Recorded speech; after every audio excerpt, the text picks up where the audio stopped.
I still remember that night when I counted the last few notes in my wallet. $57. That was all I had. The lights in my small apartment flickered as if mocking my life. Outside, the city was alive, cars rushing, laughter echoing, people eating in fancy cafes, but my world felt painfully quiet. My name is Ella, and a year ago, I was buried under $12,000 of debt. No one believed I'd ever get out of it. Not my family, not even me. I grew up in a house where love was conditional, given only to those who succeeded. My father, Robert, ran a small construction business. My mother, Linda, managed the home like a general, strict, emotionless, always judging. And then there was my brother, Ethan, the golden child, the one who made it. He worked in finance,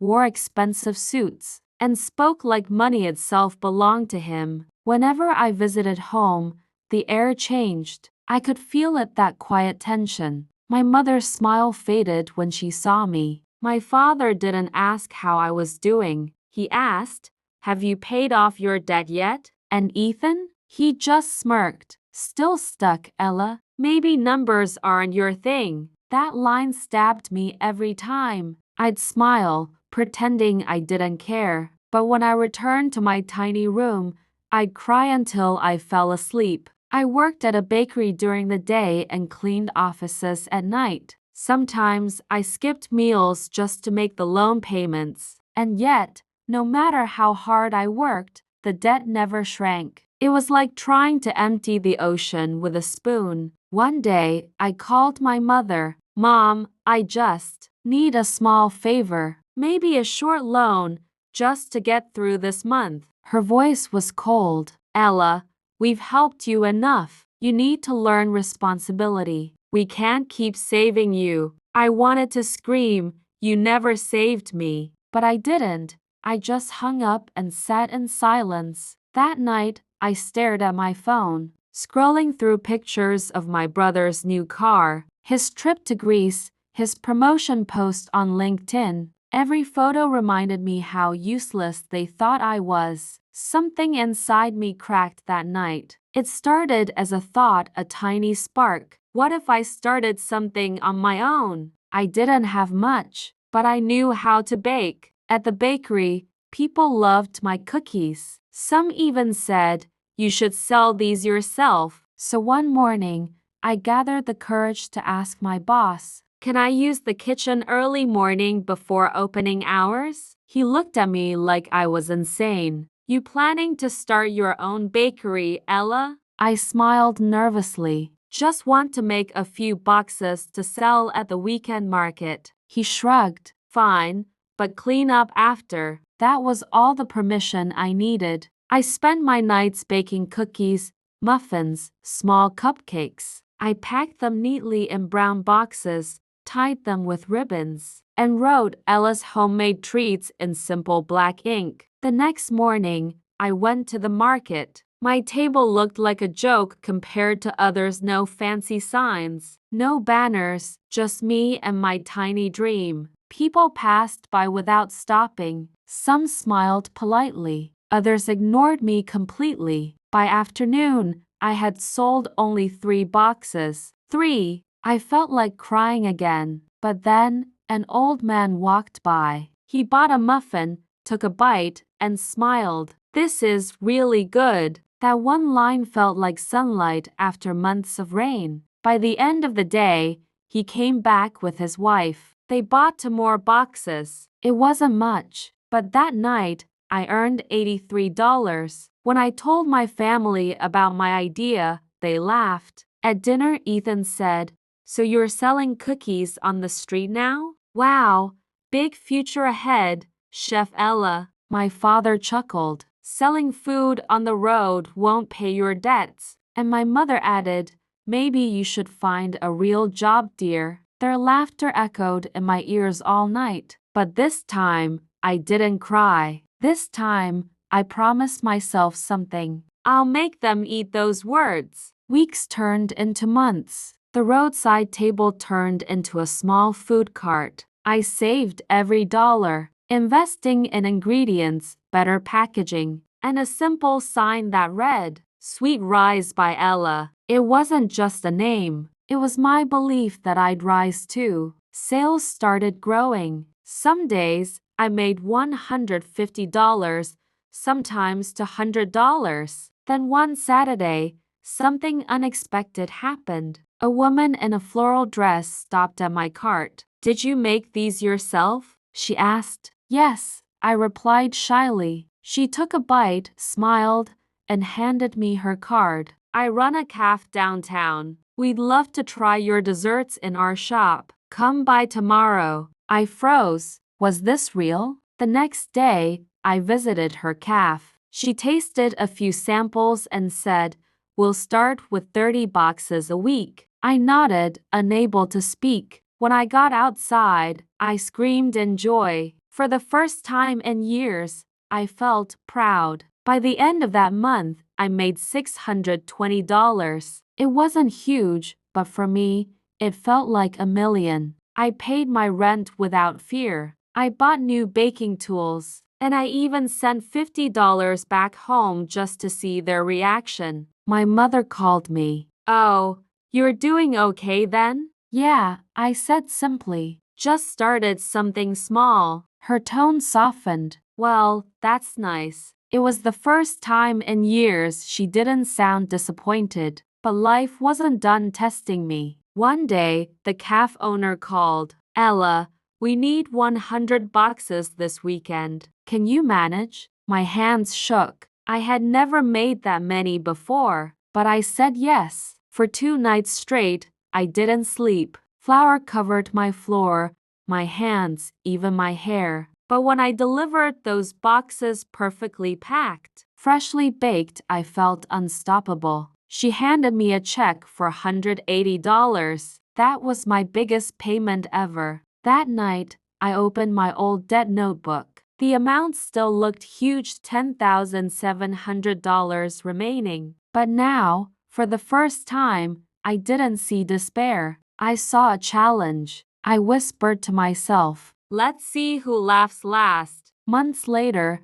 I visited home again. I brought some of my desserts, my special caramel brownies. When I entered, Ethan was already there, bragging about his work bonus. He noticed my boxes. Oh, still baking, he teased. I smiled. Yes, but now my desserts are sold in 3 cafes. He blinked. My father looked surprised. My mother asked quietly, Really? Yes, I said calmly. And I'm expanding. The room went silent. For once, they didn't have a comeback. Inside, I felt something powerful, not pride, not revenge, but freedom. That night, I sat by my window, watching the city lights. I still had a long way to go, but my heart felt light for the first time. I wasn't just surviving anymore. I was building something, and deep down, I knew this was only the beginning, because one day soon,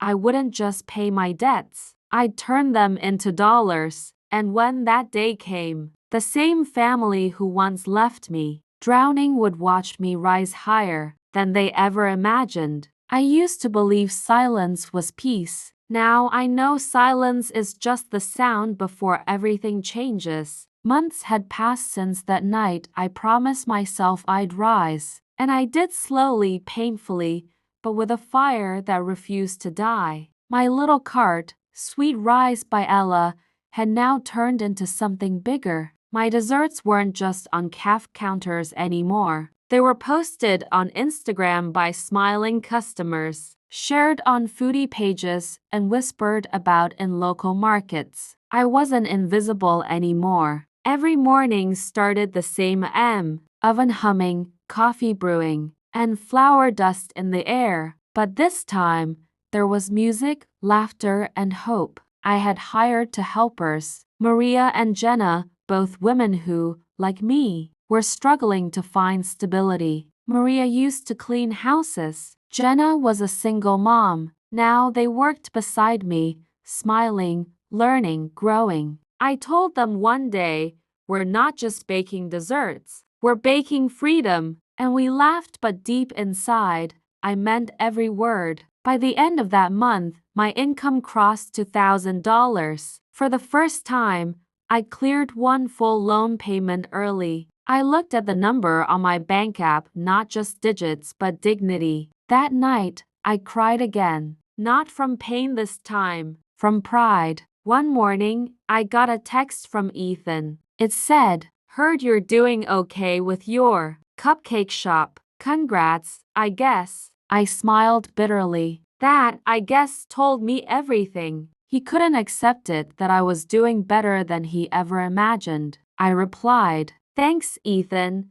Maybe you should stop by sometime. I'll give you a free box." He didn't reply. That was fine, because soon he'd see for himself. A week later, a man walked into my bakery. Yes, I finally had a bakery now. A small corner shop with a glass front, painted in soft yellow and white. He introduced himself as Daniel Ford, a regional manager from a supermarket chain. "I've heard a lot about your brand, Ella," he said. "We'd like to partner sell your products in our stores." My heart stopped. He handed me a contract proposal. Minimum order 1,000 boxes a month. I almost dropped it. 1,000? But I kept my face calm. "I'll review it and get back to you," I said, even though my hands were shaking. When he left, I locked the bakery door, grabbed Maria's hand, and screamed. We jumped like little kids. I had never felt such joy. That night,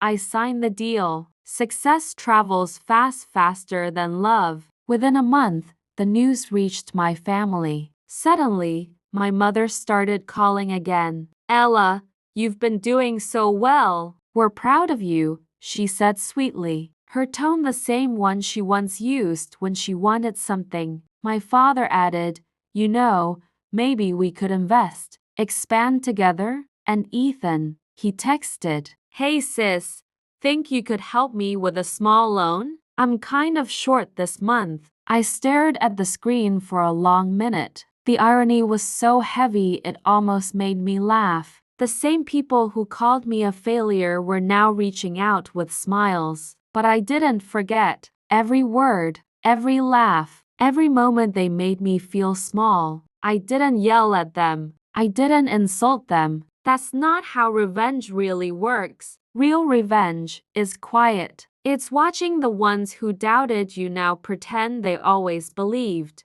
It's smiling while they struggle to catch up to you. So, I invited them over for dinner. When they arrived, my bakery was full, customers everywhere, the smell of cinnamon filling the air. Ethan looked around, impressed but pretending not to be. "Nice little place you've got here," he said. "Little place, of course." During dinner, my father cleared his throat. "Ella, about your business. We have some savings. Maybe we could." I interrupted gently. "I appreciate it, Dad, but I already have investors. Big ones." He blinked. My mother smiled nervously. "Oh, well, that's wonderful, dear." And Ethan just sat there, quiet. For the first time in his life, he had nothing to say. Months rolled by. Orders grew. Social media exploded. Local TV featured my bakery in a short documentary titled, "From Debt to Dessert, The Ella Story." By the end of that quarter, my revenue hit $42,000. I paid off every last debt and then some. The day I made that final payment, I visited the bank myself. When the teller handed me the receipt, I felt something lift off my shoulders. Years of shame, gone in one click. I walked out of the bank with a smile so wide that strangers smiled back. That night, I treated my team to dinner. We laughed, toasted, and for the first time, I said the words I once thought I'd never say. "I'm debt-free." A few weeks later, Ethan called again. He had lost money in some investment. He wanted help badly this time. "Ella, please, just a few thousand. You're doing great, and I just need." I cut him off. "Ethan, when I needed help, you laughed, remember?" He went silent. "Come on,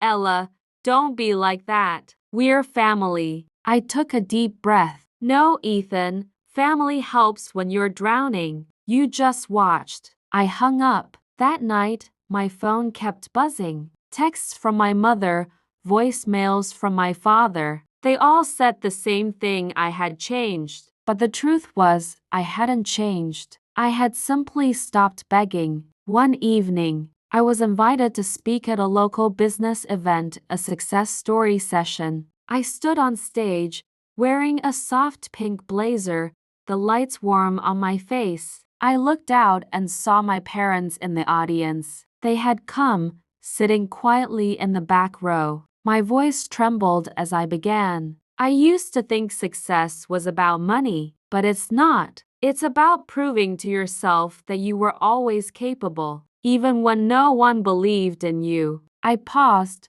looking directly at them. My journey started with $57 and a dream no one respected. But today, I stand here debt-free and independent, not because of support, but because of silence. The room went still. Even my mother lowered her eyes. After the event, they came up to me. My father hugged me the first time in years. "I'm proud of you, Ella," he whispered. And for the first time, I believed he meant it.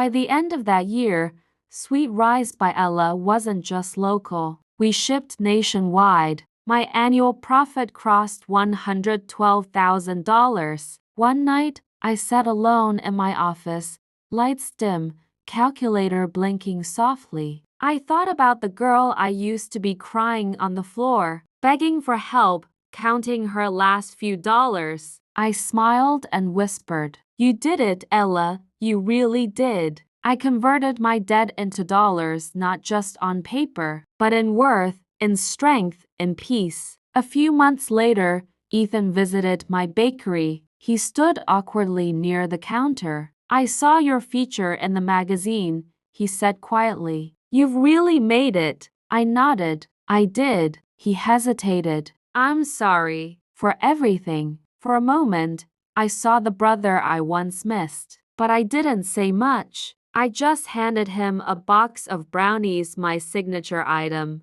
"On the house," I said softly. He smiled weakly and left. As he walked away, I realized that was my revenge. Not destroying him, not humiliating him, but making him see what he could never destroy in me. Today, my story is known across the city. People call me the girl who turned debt into dollars. But what they don't know is my biggest victory wasn't the money. It was walking past the same people who once pitied me and knowing I didn't just survive, I rose. So if you ever feel unseen, unhelped, or unloved, remember my story. Because one day, those same people who doubted you will whisper your name with respect. And when they do, don't shout, just smile. Because your success will speak louder than anything they ever said.